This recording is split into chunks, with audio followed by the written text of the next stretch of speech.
Well, in our United Voice series tonight, we're remembering a very historic event, the sit-in movement started by Clara Luper and the NAACP Youth Council at Katz Drugstore 65 years ago tomorrow. The three-day nonviolent protest helped stir the civil rights movement across the state and around the country. Ashley Moss reporting on this monumental anniversary tonight. The group met at my house on a hot August day.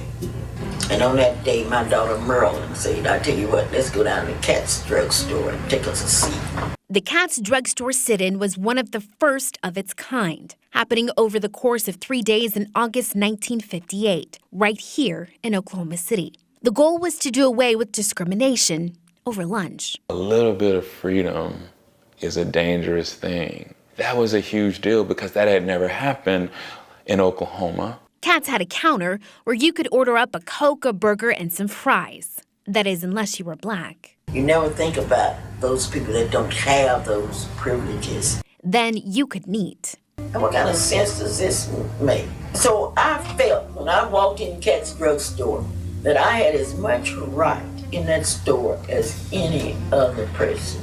I didn't realize that people would laugh at us and tell us how black we were, how ugly we were, and what a disgrace we were to this city. Claire Luper and 13 kids from the Oklahoma City NAACP Youth Council decided to sit in till they were served. Historian Carlos Hill says the way they did it changed America. It was a lot at stake when 13 children led by Clara Luper walked into a lunch counter and peaceably, not demand process, peaceably sit quietly and hope to be served. The gravity of the situation was clear, but also the need to force change was also clear. 65 years later, the kids will tell you what happened that August was never really about the food. Being with Ms. Luper, I learned a lot. And as a youth advisor, she always treated everyone the same. No one was more important than the other. We carry her legacy on. I told our kids, we're going to practice nonviolence because this is what we have been taught.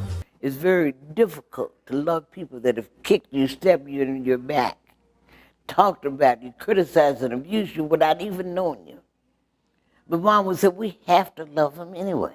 Ashley Moss, Oklahoma's News 4. And we've got more information about a full weekend of events planned by the Clara Luper Legacy Committee on our website. Had a chance to interview Mrs. Luper years ago. She was something. Be sure to tune in to News 4 at 6 p.m. tomorrow, where we're going to take a look at why some say the sit-in you just saw didn't just change Oklahoma City, but the whole country.